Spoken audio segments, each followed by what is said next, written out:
ഈശോ മിശിഹായ്ക്ക് സ്തുതിയായിരിക്കട്ടെ. ആഴം വചന വിചിന്തനത്തിൻ്റെ പുതിയ ഒരു എപ്പിസോഡിലേക്ക് ഇവർക്കും ഹൃദ്യമായ സ്വാഗതം.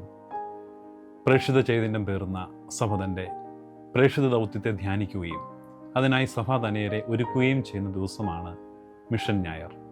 മിശിഹാ ലോകത്തിൽ നൽകിയ സത്യത്തിൻ്റെ വചനത്തെ ഹൃദയങ്ങളിൽ നിക്ഷേപിക്കാനുള്ള തീവ്രമായ ആഗ്രഹം എല്ലാവർക്കും ഉണ്ടാകണമെന്നുള്ള ഉദ്ബോധനമാണ് ഇന്നത്തെ വായനകളിലൂടെ സഭ നമ്മുടെ മുൻപിൽ അവതരിപ്പിക്കുന്നത്.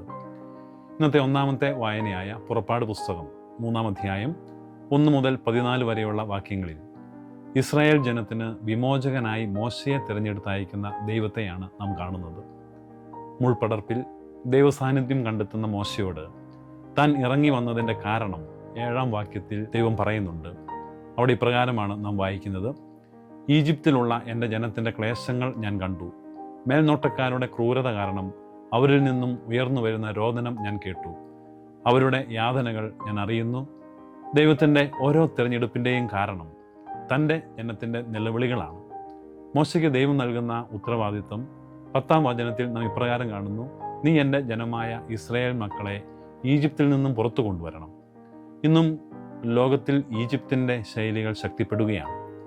ദൈവത്തിൻ്റെ ജനത്തിന് ഈജിപ്ത് നൽകുന്ന അടിമത്തം അവസാനിപ്പിക്കാനുള്ള തെരഞ്ഞെടുപ്പിൻ്റെ ദിവസമാണ് ഓരോ മിഷൻ ഞായറും. മോശയുടെ കുറവുകൾ പരിഹരിച്ച് അവനെ ശക്തിപ്പെടുത്തിയ ദൈവത്തിൻ്റെ മുൻപിൽ നമുക്കും പ്രാർത്ഥിക്കാം, ദൗത്യ നിർവഹണത്തിൽ പരാജയപ്പെടാതിരിക്കുവാൻ. പ്രവാചകനെ അയച്ചുകൊണ്ട് വിമോചനത്തിൻ്റെ സദ്വാർത്ത അറിയിക്കുന്ന ദൈവത്തെയാണ് ഇന്നത്തെ 2-ാം വായനയായ യെശയ്യാ പ്രവചനം 61-ാം അധ്യായം 1 മുതൽ 6 വരെയുള്ള വചനങ്ങളിൽ നാം കാണുന്നത്. ഹൃദയം തകർന്നവർക്ക് ആശ്വാസവും തടവിലാക്കപ്പെട്ടിരിക്കുന്നവർക്ക് മോചനവും ബന്ധിതർക്ക് സ്വാതന്ത്ര്യവും തൻ്റെ അയക്കപ്പെട്ടവരിലൂടെ ദൈവം വാഗ്ദാനം ചെയ്യുകയാണ്.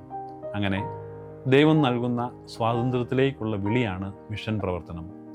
മിശിഹായാൽ പ്രത്യേകം തിരഞ്ഞെടുക്കപ്പെട്ട് അയക്കപ്പെട്ടവൻ എന്ന നിലയിൽ തൻ്റെ ഉത്തരവാദിത്വത്തെപ്പറ്റിയുള്ള പൗലോസ്ലീഹായുടെ ഉറച്ച ബോധ്യത്തിൻ്റെ പ്രഖ്യാപനമാണ് ഇന്നത്തെ 3-ാമത്തെ വായനയായ കൊറിന്തോസിലെ സഭയ്ക്ക് എഴുതിയ 1-ാം ലേഖനം 1-ാം അധ്യായം 13 മുതൽ 18 വരെയുള്ള തിരുവചനങ്ങൾ.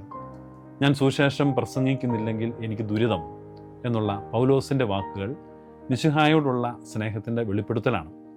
താൻ എന്തിനാണ് അയക്കപ്പെട്ടത് എന്ന ബോധ്യം ഉള്ളിൽ പേറുന്ന ശ്ലീഹ സുവിശേഷത്തിൻ്റെ ചൈതന്യത്തിൽ തീക്ഷ്ണതയോടെ മുന്നേറുകയാണ്.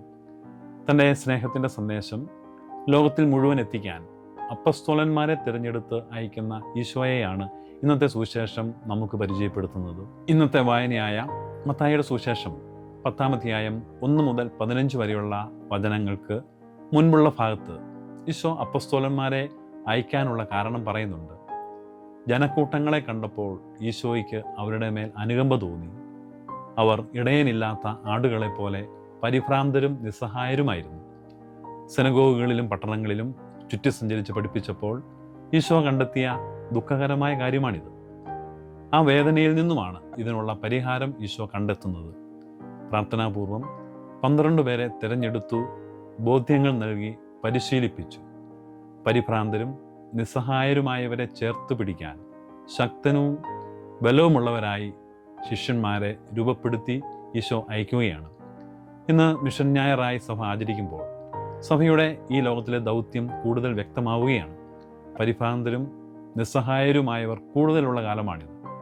ഈ നിസ്സഹായരോടുള്ള ദൈവത്തിൻ്റെ അനുകമ്പയുടെ അടയാളമാണ് നമ്മുടെ ഓരോരുത്തരുടെയും തിരഞ്ഞെടുപ്പുകൾ എന്ന് നമുക്ക് മറക്കാതിരിക്കാം.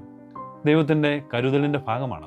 കുടുംബങ്ങളും സഭാ സമൂഹങ്ങളും സഭാ കൂട്ടായ്മകളുമെല്ലാം ഇടയധർമ്മത്തിൻ്റെ ഈ കരുതലിന് കരുത്തു പകരുന്ന ഇടങ്ങളാവണം. ഈശോ 12 പേരെ തിരഞ്ഞെടുത്തു എന്നത് ദൈവികമായ പദ്ധതിയുടെ ഒരു പുനഃസൃഷ്ടിയാണ്. ദൈവിക പദ്ധതിയുടെ ഭാഗമായിരുന്നു ദൈവം തിരഞ്ഞെടുത്ത ഇസ്രായേലിലെ 12 ഗോത്രങ്ങൾ. എന്നാൽ അവരുടെ ദുർനടപ്പുകളും ഈ ലോകത്തോടുള്ള അവരുടെ അഭിവാഞ്ചയും അവരെ പ്രവാസ ജീവിതത്തിലേക്ക് എത്തിച്ചു. ദുഷ്ടശക്തികൾ അവർക്ക് ചുറ്റും പ്രബലപ്പെട്ടു. ബാബിലോൺ പ്രവാസത്തിനു ശേഷം അവരിൽ യൂദാ ഗോത്രം മാത്രമേ അവശേഷിച്ചുള്ളൂ.